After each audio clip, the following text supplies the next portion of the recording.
అంటే 3 రాజధానులు ఉండాలి అని జెప్పేసి గత ప్రభుత్వ హయాంలో మొదటి నుంచి గూడా మీరు ఎన్నో ఉద్యమాలు జేశారు. అసలు వర్షం వస్తే అక్కడ గ్రౌండ్ రియాలిటీ ఎలా ఉంటది? ఏంటి? నిజంగా అక్కడ టెంటేసుకొని ఉద్యమం జేశారు గాబట్టి, దాని గురించి మీరు మాట్లాడితే బావుంటదేమోనని జెప్పేసి ఈ రోజున మిమ్మల్ని కాంటాక్ట్ అవ్వడం జరిగింది. మీరు జెప్తే మీ మాటల్లో రాష్ట్ర ప్రజలు గూడా తెలుసుకునే ప్రయత్నం జేస్తారు సార్. అది ఒక అపోహే. హ్మ్. టోటల్‌గా మనం వీళ్ళంతా కూడా వెంకటరెడ్డి గారు మాట్లాడేటువంటి మాటల్లో హ్మ్. డొల్లతనం ఉంది. హ్మ్. ఏదో మసిపూసి మారేడుకాయ చేసి ఉన్న ప్రభుత్వం మీద బురద జల్లాలనేటువంటి అంశమే కానీ, హ్మ్. అక్కడ వర్షం అనేది ఇప్పుడు హైదరాబాద్‌లో పెద్ద మహానగరం. అవును. మునిగి కొట్టుకొని వెళ్తా ఉంది. ఫ్లైఓవర్లు సైతం మునిగిపోతున్నాయి. బొంబాయి హ్మ్. పెద్ద మహానగరం. ఎయిర్‌పోర్ట్ మునిగిపోయిన ఆ, పరిస్థితి. మరి ఇప్పుడు ఆకాశం బరస్ట్ అయితే హ్మ్. దాన్ని ఎవడో ప్రకృతి ఆగ్రహం తట్టుకోలేరు ఎవరు కూడా. అవును. అవన్నీ కరెక్ట్ కాదు. నాకు తెలిసి వెంకటరెడ్డి గారు చేస్తున్నటువంటి వైసీపీ చేస్తున్నటువంటి అన్నీ కూడా హ్మ్. అసలు ఒకటేంటంటే ఐకానిక్ టవర్స్ దగ్గర గోతులు తీసుంటారు, వర్షం వస్తుంది, హ్మ్. వాటిలో వాటర్ నిల్వ ఉంటుంది, అవును. సహజం అది. హ్మ్. అవన్నీ చూసి ఫ్యాబ్రికేట్ చేసి వాస్తవాలను అవాస్తవాలుగా చూపించడం అనేది కరెక్ట్ కాదు. అమరావతి ప్రాంతం కూడా హ్మ్. వర్షానికి ఏం అతీతం ఏం కాదు. హ్మ్. కొండవీటి వాగు, అవును. దానికి ఒక వాల్ కట్టారు. Yes. ఇక్కడ మన కృష్ణానది పక్కన వాల్ ఎట్లయితే కట్టారో హ్మ్. అక్కడ వాల్ కట్టారు. హ్మ్. వాల్ కట్టినా కూడా కొన్నిసార్లు ఏమవుతుందంటే ఈ లోతట్టు కొన్ని బ్రిడ్జెస్ ఉన్నాయి, హ్మ్. వాటి మీద వాగులు ఉన్నాయి. హ్మ్. ఆ వాగుల్లోంచి వచ్చేటువంటి వాటర్ వల్ల ఫ్లో అవుతూ ఉంటుంది. Yes, yes, అవును. అది సహజ లక్షణం. అది నీరు నీరు పల్ల మెరుగు, నిజం దేవుడు ఎరుగు. Yes. నిజం దేవుడికి తెలుసు. హ్మ్. హ్మ్. అది అవాస్తవాలు కప్పిపుచ్చి రాష్ట్ర వ్యాప్తంగా ప్రచారం చేయటం అనేది కరెక్ట్ కాదు. అంటే మీరు టెంట్ వేసుకొని చాలా మందితో ఉద్యమాలు చేశారు కాబట్టి అప్పుడు కూడా వర్షాలు పడక తప్పలేదు కదా. ఆ రోజుల్లో మీరు ఏమన్నా నిజంగా నీట మునిగి ఏ రోజైనా ఇబ్బంది పడిన పరిస్థితి ఆ రోజు కనిపించింది అనేది నాకు క్లారిటీ కావాలి. నేను ఒక్కటే చెప్తా ఉన్నాను. శివరామకృష్ణ కమిటీ, హ్మ్. కానీ బోస్టన్ కమిటీ, హ్మ్. తర్వాత వీళ్ళ సొంతంగా జగన్మోహన్ రెడ్డి భజన చేసుకునేటువంటి జిఎన్ రావు కమిటీ హ్మ్. వేసుకొని వాళ్ళకు అనుకూలంగా వాటిని అన్వయించుకున్నారు. ఉండొచ్చు అక్కడ అక్కడ ఉన్న పరిస్థితుల్లో లో లో లెవెల్లో ఉన్నటువంటి లూజ్ సాయిల్ ఉండొచ్చు. హ్మ్. But it's not correct. Hmm. అది అంతా కూడా ఓవర్కమ్ అవుతారు. Yes. రాజధాని కట్టడానికి అక్కడ అనుకూలమైనటువంటి పరిస్థితులే ఉంటాయి, కానీ Hmm. వ్యతిరేక పవనాలు మటుకు వేయవు. Okay. నేను అక్కడ ఉన్నాను కదా, 4 ఏళ్ళు నేను అక్కడ టెంట్ వేసుకొని చూశాను కదా. అవును. సహజ సిద్ధంగా విజయవాడలో ఎంత వర్షం వచ్చినప్పుడు ఎట్లా ఉంటుందో, పక్క ఊళ్ళల్లో ఎట్లా ఉంటుందో, బాంబేలో ఎట్లా ఉంటుందో, బీహార్లో ఎట్లా ఉంటుందో, ఉత్తరప్రదేశ్లో ఎట్లా ఉంటుందో, కాశీలో ఎట్లా ఉంటుందో, గుజరాత్లో ఎట్లా ఉంటుందో, అమరావతిలో కూడా అంతే ఉంటుంది. దానికి భిన్నంగా ఏమన్నా ఉంటుంది? అది భూగోళం అంతా కూడా, భూమి అంతా వస్తుంది. అది చంద్రబాబు నాయుడు గారు వైసీపీ ఏమి అంచనా వేస్తుంది, ఏమి కోరుకుంటుంది అంటే వర్షం పడంగానే అసలు చుక్క నీరు కూడా నిలవకూడదు. ఆ రకంగా చంద్రబాబు గారు ఏమన్నా రాజధాని అంటే నిర్మించి చూపించగలుగుతారా లేదా అనేది ఒక రకమైన సవాళ్ళు విసురుతున్న పరిస్థితి కూడా కనిపిస్తుంది అంటారు. చెప్పిందంటే కరెక్టు. కాంప్రహెన్సివ్ సిస్టంలో కట్టడానికి సిద్ధపడ్డాడు. అప్ టు దట్ మార్క్ చేస్తారు. ఇంకా కంప్లీట్ కాలేదు కదా. డ్రైన్స్ ఇవన్నీ కూడా సిస్టము ప్లానింగ్లోనే ఉంది. ఇంకా దానికి ఒక ప్లానింగ్ పెట్టుకున్నారు, దానికి ఒక సిస్టమ్ పెట్టుకున్నారు, ఒక 6 జోన్లు పెట్టుకున్నారు, మాస్టర్ ప్లాన్ ఉంది. ఇదంతా కూడా కంప్లీట్ అయ్యేటప్పటికి 3-4 ఇయర్స్ పట్టుద్ది. మీరు 5 ఏళ్ళు దాన్ని బ్రేక్ చేశారు కదా. చారిడి మట్టి కూడా పోయలేదు. అది అడవి అన్నారు, అది అన్నారు, ఇది అన్నారు, శ్మశానం అన్నారు, అవి ఇవి అన్నారు. అవన్నీ కరెక్ట్ కాదు. ఇప్పుడు దెయ్యాలు వేదాలు వల్లిచ్చినట్టుగా ఏదో చెప్పి మసిపూసి మారేడుకాయ చేసి జనం పిచ్చోళ్ళేం కాదు. ఈ సోషల్ మీడియాలో వచ్చిన దగ్గర నుంచి కూడా తప్పుడు ప్రచారాలు చేసి జైలుకి వెళ్ళటానికి, సెన్సేషనల్ చేయటానికి వాళ్ళందరి మీద ఇప్పుడు నేను చెప్తా ఉన్నాను స్పష్టంగా. నేను ప్రభుత్వాన్ని కూడా ఏం కోరుతున్నాను అంటే, తెలుగుదేశం పార్టీలో ఉండి వాళ్ళందరి మీద చర్యలు తీసుకోండి. ఇట్లా తప్పుడు సంకేతాలు పంపించడం వల్ల ఇంత బూడిదలో పోసిన పన్నీరు అయిపోతుంది. అక్కడ ఎక్కడ ఒక ప్రాంతం అనేది లేకుండా 2-3 ప్రాంతాల్లో ఉంది. తాటికొండ, కొండవీటి వాగు, అది కూడా ఏదైతే ఈ వెలగపూడి, ఉద్దండరాయుడుపాలెం ఎక్కడైతే రాజధాని నిర్మాణం జరుగుతుందో అక్కడ ఏమి లేదు. అక్కడ అక్కడ ఏమి లేదు. ఆడే ఎక్కడో తాటికొండలో కొండవీటి వాగుకు సంబంధించినటువంటి ఆ ప్రాంతంలో ఉన్నదే 2-3 క్లిప్పింగ్స్ తీసుకొని దాన్ని హల్చల్ చేస్తూ ఉన్నారే కానీ ఇట్స్ నాట్ ఏ కరెక్ట్. అది కరెక్ట్గా కృష్ణ గారు కూడా చెప్పాడు, బోస్టన్ కమిటీ కూడా చెప్పింది ఏమని, కట్టుకోండి కొంచెం తక్కువ ప్లేస్లో కట్టుకోమన్నారే కానీ వాళ్ళేం వద్దని చెప్పలా 2-3 ఆప్షన్స్ ఇచ్చారు. ఆప్షన్లో అమరావతిని కూడా ఉంచుకోమన్నారు, కానీ తక్కువ స్థలం గ్యాదర్ చేసుకొని కట్టుకోండి అని అన్నారు. కానీ అది ఒక సజెషన్ ఇచ్చారు. వీళ్ళు ఆయనకి అంత వ్యూ ఉండకపోవచ్చు కదా, 2040 వికసిత భారత్ రేపు రాబోయేటువంటి ఫ్యూచర్ జనరేషను. మరి చంద్రబాబు నాయుడు గారికి శివరామకృష్ణ గారు కాదు కదా, చంద్రబాబు నాయుడు గారిని ప్రజలందరూ ఎన్నుకుంటున్నారు అంటే చాలా చేసి ఉన్నాడు అతను. ఇప్పుడు శంషాబాద్ కానీ, ఔటర్ రింగ్ రోడ్డు కానీ, ఇక్కడ ఐఫోన్లు, ఈ యొక్క ఐ టవర్సు, ఐకానిక్, ఈ సిస్టమ్స్ అన్నీ కూడా తీసుకొచ్చి ఉన్నాడు. అందువల్ల అద్భుతమైనటువంటి పరిపాలన చేయడం కోసం క్వాంటమ్ వ్యాలీ ఇప్పుడు లేటెస్ట్గా పెట్టాడు. అది కూడా మీకు తెలుసు కదా, ఆ సిస్టమ్ అంతా కూడా చాలా గొప్పగా ఉంది. ఐటీ సెక్టార్ని తీసుకొస్తున్నాడు, టీసీఎస్ వాళ్ళతో, ఐబిఎం వాళ్ళతో చేసుకుంటా ఉన్నాడు. ఆయన ఇవాళ మంగళగిరిలో కూడా చాలా అద్భుతంగా ఉన్నాడు. అదేవిధంగా అలారిథం అనేది లేటెస్ట్ టెక్నాలజీ. ఆల్రిథం అనేది లేటెస్ట్ టెక్నాలజీ. అది భౌతిక శాస్త్రము, రసాయనిక శాస్త్రాన్ని మిక్స్ చేస్తూ అప్డేట్ 20 years బిఫోర్ ఏం జరగబోతున్నది టెక్నాలజీ తీసుకొస్తా ఉన్నాడు. ఇప్పుడు ఆకాశం బరస్ట్ అయిన తర్వాత అది అల్టిమేట్గా ఆ బరస్ట్ అయితే చిల్లులు పడిపోయి వర్షం కురుస్తుంది. దాన్ని ఎవడు ఆపలేడు కదా, దేవుడు కూడా ఆపలేడు, ఎవడి వల్ల కాదు అది ప్రకృతి ఆగ్రహం. దాన్ని అడ్డం పెట్టుకొని ఏదో అవాకులు చవాకులు బేలటం, ఇవన్నీ కోడిగుడ్డు మీద ఈకలు బీకటం, వైఎస్ఆర్ పార్టీ దీని మీద ఈ శవాల మీద పైసలు ఎరుకోవటం, రాజకీయాలు చేయటం, ఈ దళితులు అంటాం, వాళ్ళు అంటాం, వీళ్ళు అంటాం, ఈ సమాజంలో వాళ్ళు ఇక్కడ లేరంటాం. నిన్న జడ్పీటీసీ ఎలక్షన్లో ఘోర పరాజయం చెందారు.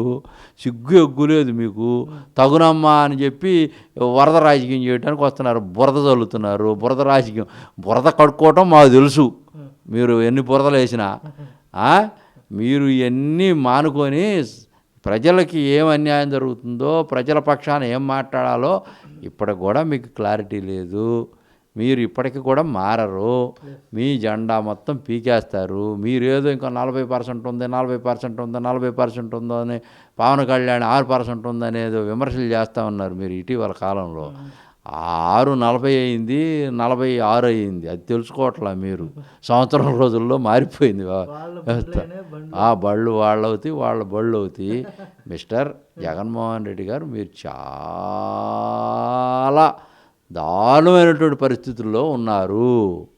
అసలు మిమ్మల్ని మీరు సరిచేసుకోకుండా అసలు మీ వ్యక్తిత్వాన్ని, మీ వ్యక్తి హననాన్ని, సోషల్ పర్సెప్షన్ అనేది ఒకటి ఉంటుంది ఈ సమాజంలో. సోషల్ ఇంజనీరింగ్ మెకానిజంలో నువ్వు అట్రప్లాప్ అయిపోయావు. సోషల్ పర్సెప్షన్లో ఎట్లా ఉంటుంది, నువ్వు ఇప్పుడు ఏం చేస్తున్నావు, ఆత్మనింద, పరనింద, ఆత్మస్తుతి. ఎప్పుడు ఒకళ్ళ మీద నిందలేయటమే తప్పించి, నువ్వు భజన చేసుకోవటం తప్పించి, ఆగమాగం చేయటం తప్పించి, డంబాచారాలు కొట్టడం తప్పించి, ఇదంతా కూడా దారుణమైన పరిస్థితుల్లో ఉంది. నువ్వు మారితే కనీసం నీ గురించి, నీ జెండా పెట్టుకోవటానికి జనం ఆలోచిస్తారు. అంటే ఇటీవల కాలంలో, అంటే మొన్నటి వరకు కూడా ఒక ప్రధాన అస్త్రంగా చంద్రబాబు ముఖ్యమంత్రి అయితే రాష్ట్రంలో వర్షాలు కురవవు కాబట్టి కరువు ఏర్పడిద్ది అని చెప్పేసి మొన్నటి వరకు ఆ యొక్క ప్రధాన అస్త్రాన్ని వైసీపీ అందుకుంది. ఇప్పుడు వర్షాలు విస్తారంగా పడుతున్నాయి, ఎక్కడికక్కడ కూడా వరి నాట్లు వేస్తున్నారు, ఎక్కడికక్కడ కూడా రైతులు కూడా కొంత ఆనందం వ్యక్తం చేస్తున్న పరిస్థితి. వరద వస్తుంది, మునిగిపోతుంది, విజయవాడ మునిగిపోతుంది, అమరావతి మునిగిపోతుంది. అంటే ఇప్పుడు అమరావతి రాజధాని వద్దనుకుందాం, వైజాగ్ అనుకుందాం కాసేపు. అక్కడ తుఫాను హెచ్చరిక ఉండదా? తర్వాత సునామీ హెచ్చరికలు ఉండవా? వైజాగ్లో సునామీ హెచ్చరికలు, తుఫాను హెచ్చరికలు ఉండవా? మరి వైజాగ్ కూడా రాజధాని కరెక్ట్ కాదు కదా. ఎక్కడా కాదు. మరి వీళ్ళు ఎక్కడ కోరుకుంటున్నారు? మీరైనా అడగండి కొంచెం, ఎందుకంటే వాళ్ళతో ఉద్యమం చేశారు కాబట్టి ఎక్కడైతే బాగుంటుందో మీరైనా అడగండి. జగన్మోహన్ రెడ్డి గారికి నాకు తెలిసి అంతరిక్షంలో ఏమైనా పెడితే బాగుంటుందేమో. శాటిలైట్ లింకు పెట్టుకొని ఈ శుక్లా గారు వెళ్ళి వచ్చాడు కదా, అంతరిక్షంలో ఏమైనా పెడితే బాగుంటుందేమో 4వ రాజధాని. ఇప్పుడు ఇక్కడ భూమి మీద ఎక్కడ సరిపోయేటట్టుకు లేదు. నాకు తెలిసి నేను ఒకటే చెప్తా ఉన్నాను జగన్మోహన్ రెడ్డి గారికి, జగన్ పార్టీ వాళ్ళకి, మీరు ఇక ఉద్యమం చేయదలుచుకుంటే అంతరిక్షంలో పెట్టాలని చెప్పి ఉద్యమం చేయండి. ఇది సరిపోద్ది నాకు తెలిసినటువంటి లెక్క. భూమి మీద మటుకు కుదరదు. అమరావతి వద్దు, అంతరిక్షం ముద్దు అంటే అమరావతి వద్దు, అంతరిక్షమే ముద్దు. 4వ రాజధాని కాకుండా మొత్తం రాజధానులన్నీ కలిపి అంతరిక్షంలో పెట్టాలని మీరు ఉద్యమం చేస్తే బాగుంటుందేమో అని నేను సలహా ఇస్తా ఉన్నా జగన్మోహన్ రెడ్డి గారికి. అంటే తాజాగా అంటే ఉచిత బస్సు ఎప్పుడైతే లాంచ్ అయిందో అప్పటి నుంచి కూడా ఇక వైఎస్ఆర్సీపీలో ఉన్న ముఖ్య నాయకులందరూ కూడా ఒకటే ఎజెండాతో ముందుకెళ్తున్నారు. మొత్తం 17 రకాల బస్సులు ఉంటే కేవలం 5 బస్సులకే ఇచ్చారు, మిగతా 11 ఎందుకు వదిలేశారు, అవి కూడా అమలు చేయొచ్చు కదా అని చెప్పేసి ఇప్పుడు అదొక కొత్త నినాదం ప్రజల్లోకి చూపించే ప్రయత్నం చేస్తున్నారు. అదేవిధంగా కేవలం జిల్లాలకే పరిమితం చేశారు ఈ ప్రయాణాలన్నీ కూడా. ప్రధాన పుణ్యక్షేత్రాలకి వెళ్ళే అవకాశం లేకుండా ఎక్కడికక్కడ అడ్డుకట్టేసేసారని చెప్పేసి కూడా ఒక రకమైన లేని అంశాన్ని ప్రజల్లోకి చూపించి కూటమి మీద విమర్శలు చేసే ప్రయత్నం ఇటు కమ్యూనిస్టులు అటు వైసీపీ నాయకులు ఇద్దరు కూడా ఎక్కువ చేస్తున్నారు. దీనికి మీ కామెంట్స్ ఏంటి? వైసీపీ నాయకులు ఎవరు చేశారండి? రోజా గారు చేశారు. అమ్మ రోజమ్మ, నీకు ఒక మాట చెప్పాలా. ఇప్పుడు బాగా జుట్టు ఉందనుకో ఏ కొప్పు అయినా వేయచ్చు. బోడిగుండు చేసి వెళ్ళిపోయారుగా మీరు. తిరుపతి కొండకి బోడిగుండు చేసి 3 నామాలు పెట్టి వెళ్ళిపోయారు. ఇప్పుడు మేము డబ్బులు మీ అప్పులకి వడ్డీలు గట్ట రాష్ట్ర అభివృద్ధి వేగంగా సర్వేగంగా ముందుకు తీసుకెళ్ళాలి. ఆర్థిక సంక్షేమ కార్యక్రమాల్ని జోడెద్దుల్లాగా ముందుకు తీసుకెళ్ళాలి. నువ్వు తిరుపతి చిత్తూరు జిల్లాలో ఉండి తిరుపతి కింద ఉండి బోడిగుండు చేసి మీ జగన్మోహన్ రెడ్డి గారు ఖజానా మొత్తం నాకేశారు.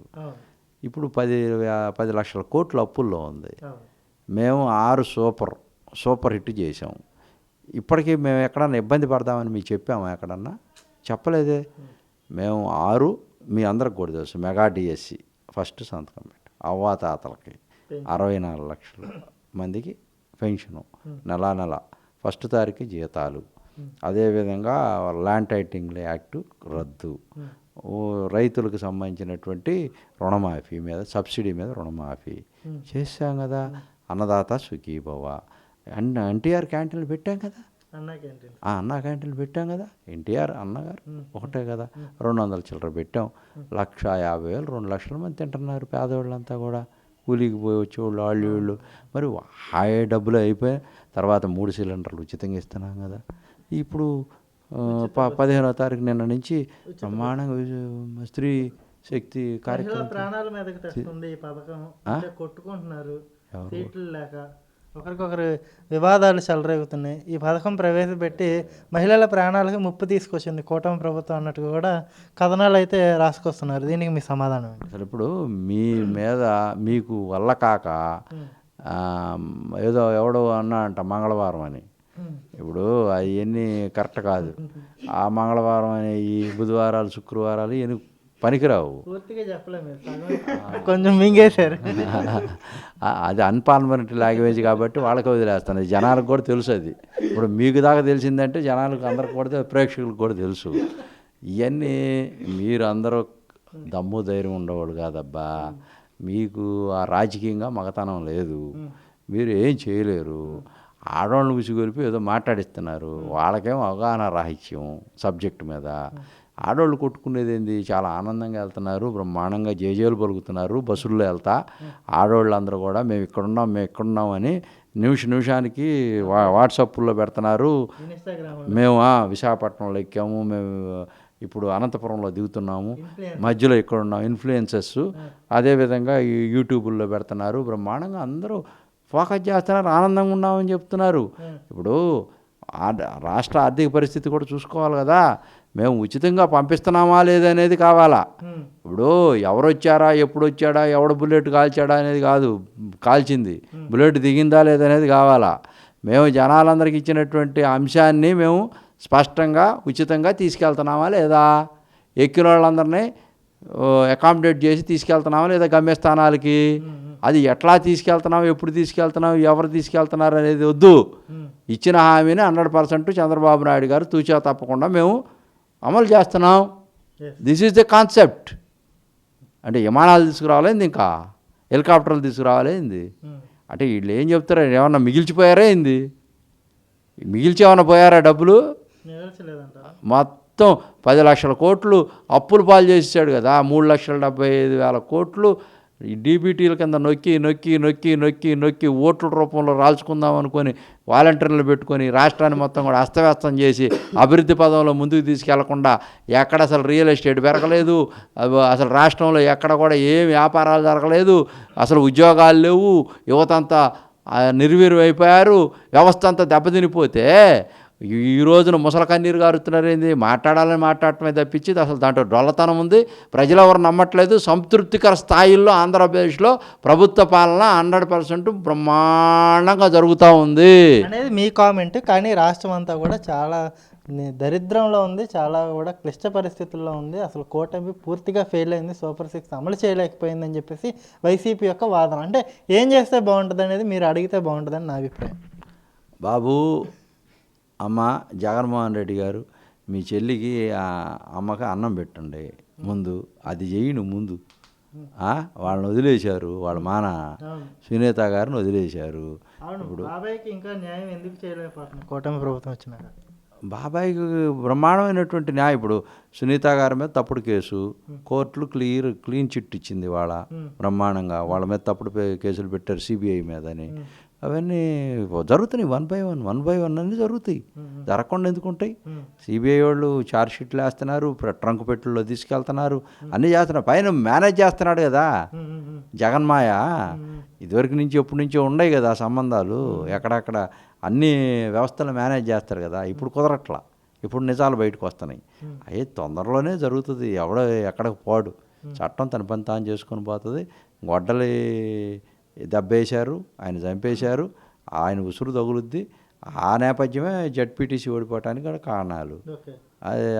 అక్కడ స్థానికులు ఎవరు ఓట్లు వేయలేదు, అంతా బయట నుంచి వచ్చేసారు కాబట్టి కూటమి గెలిచిందనేది అక్కడ ప్రజలతో మాట్లాడిస్తున్న పరిస్థితి కొంతమంది మీడియా సంస్థలు. ఒకటండి, మీ ద్వారా నేను అడుగుతాను, ఎవరన్నా బయటకు వచ్చి మేము ఓట్లు వేయలేదని చెప్పారా? చెప్పమానండి. చెప్తున్నారు ఎవరు? వాళ్ళు మనుషులు 4-5 తెచ్చుకొని వాళ్ళతో చెప్పిస్తున్నారు. అంతేగాని 10,000 ఓట్లు ఉన్నాయి అక్కడ, 6,000 చిల్లర మంది మేము వేసాం అనుకో దొంగ ఓట్లు.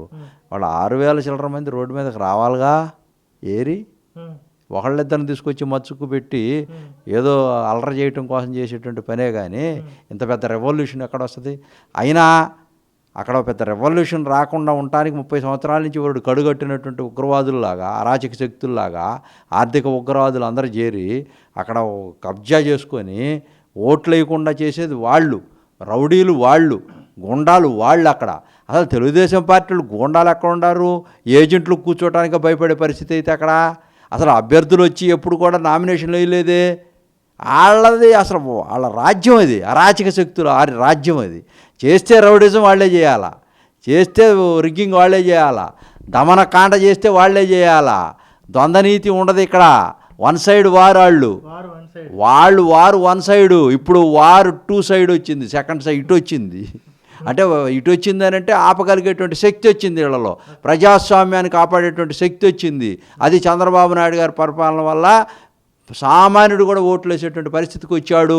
ధిక్కార స్వరంతో ఎదురు తిరిగి కలబడి నిలబడి బుల్డోజ్ చేసి మేము ఓట్లు వేసుకుంటాం, మా హక్కును మేము వినియోగించుకుంటాం ఈ రాష్ట్రంలో అని చెప్పగలిగే దమ్ము వచ్చిందంటే because of Chandrababu Naidu.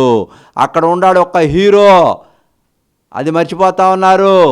Lokesh is the creator, is the only the man to strive and drive for ever in this country అనేది ఎక్కడైతే నియంతలు ఉంటారో, ఎక్కడైతే ఫ్రాక్షనిస్టులు ఉంటారో వాళ్ళ గుండెల్లో రైళ్లు పరిగెత్తించి దడదడలాడించి ప్రజాస్వామ్యాన్ని నిర్మించడం కోసం ఏ చర్యలైనా తీసుకోవడానికి సిద్ధంగా ఉన్నటువంటి ఏకైక నాయకుడు, సమర్థుడు నారా లోకేష్ గారు ఉన్నారు. అది మర్చిపోతా ఉన్నారు.